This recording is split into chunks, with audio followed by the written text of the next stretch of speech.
1.5 വയസ്സുകാരന്റെ കൊലപാതകത്തിൽ അമ്മ അഖിലയ്ക്കെതിരെ കൊലപാതക പ്രേരണ കുറ്റം ചുമത്തി. കൊലപാതകത്തിൽ അമ്മയുടെ പങ്കിനെ പറ്റി വിശദമായ അന്വേഷണം നടത്തുകയാണ് പോലീസ്. പ്രതി അഷ്കറിനെതിരെ ഗുരുതരമായ ആരോപണങ്ങളാണ് ആദ്യ ഭാര്യയുടെ കുടുംബം ഉന്നയിക്കുന്നത്. മന്ത്രി ബിന്ദു കൃഷ്ണ പരാതിക്കാരുടെ വീടുകൾ സന്ദർശിച്ചു.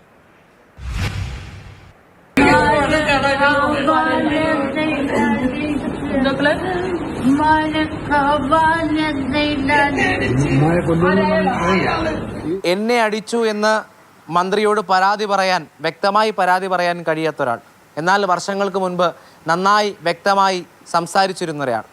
1.5 വയസ്സുകാരൻ നെടുമങ്ങാട് കൊല്ലപ്പെടുമ്പോൾ ആ കേസിലെ പ്രതിയായ രണ്ടാനച്ഛൻ അഷ്കറിൻ്റെ പശ്ചാത്തലം അന്വേഷിക്കുമ്പോഴാണ് നമ്മളുടെ കണ്ണുകളെല്ലാം ആമിനയിൽ ചെന്ന് അവസാനിക്കുന്നത്. അഷ്കർ ആദ്യം വിവാഹം കഴിച്ച പെൺകുട്ടിയാണ് ആമിന. ആ വിവാഹത്തിന് ശേഷം ക്രൂരമർദ്ദനങ്ങളാണ് ഏതാണ്ട് 1.5 വർഷത്തോളം കാലം ആ ജീവിതത്തിൽ ആമിന നേരിട്ടത്. അതിൽ ഗുരുതര പരിക്കുകൾ ഉണ്ടാകുന്നു. മാസങ്ങളോളം അബോധാവസ്ഥയിൽ തുടരുന്നു. ഇന്ന് കൃത്യമായി കാര്യങ്ങൾ സംസാരിക്കാനോ സ്വതന്ത്രമായി എഴുന്നേറ്റ് നടക്കാനോ കഴിയാത്ത നിലയിൽ ആ അനുഭവിച്ച ക്രൂരതകളും പേറി അതിന് ബാക്കിപത്രമായി ആമിന തുടരുകയാണ്. ആ ആമിനയാണ് നിയമ നടപടി വേണമെന്ന് ഇന്ന് മന്ത്രിയോട് ആവശ്യപ്പെട്ടത്. ആരോപണങ്ങൾ ഗുരുതരമാണ്.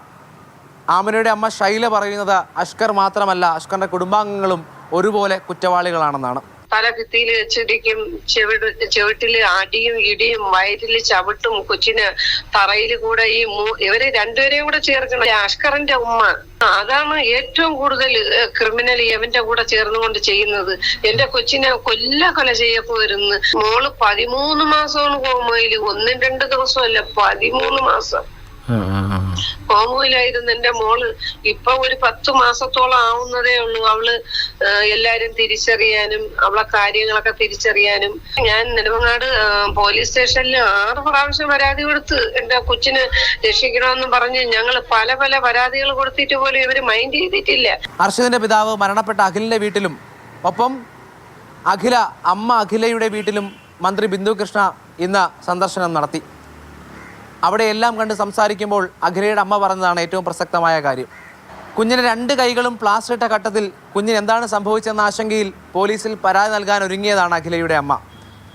അമ്മ പരാതി നൽകാൻ ഒരുങ്ങുന്നു എന്നറിഞ്ഞുകൊണ്ട് അഖില തന്നെയാണ് ഒരു മുഴം മുമ്പേ അമ്മയ്ക്കെതിരെ പരാതി നൽകിയത്.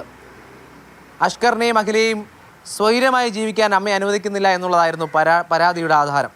എന്തായാലും സംശയങ്ങൾ ബാക്കി നിൽക്കുകയാണ്.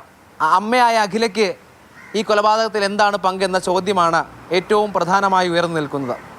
നിലവിൽ കൊലപാതക പ്രേരണ കുറ്റം ഉൾപ്പെടെയുള്ള വകുപ്പുകളാണ് പോലീസ് അമ്മ അഖിലയ്ക്കെതിരെ ചുമത്തിയിട്ടുള്ളത്. അന്വേഷണം മുന്നോട്ട് പോവുകയാണ്. കൊലപാതക ദിവസം തമിഴ്നാട്ടിൽ നൃത്ത പരിപാടിയിലായിരുന്നു എന്നാണ് അഖില ആവർത്തിച്ചു പറയുന്നത്. ആ പരിപാടിയെക്കുറിച്ചും പോലീസ് അന്വേഷിക്കുന്നുണ്ട്. അന്വേഷണം പുരോഗമിക്കുകയാണ്. അമ്മയ്ക്കും അഷ്കറിൻ്റെ കുടുംബാംഗങ്ങൾക്കും എന്തു പങ്കാണ് ആ 1.5 വയസ്സുകാരൻ്റെ ജീവൻ എടുത്തതിലുള്ളത് എന്ന ചോദ്യമാണ് ഇവിടെ ബാക്കി നിൽക്കുന്നത്. Rahul G Nath, Mathrubhumi news, Thiruvananthapuram.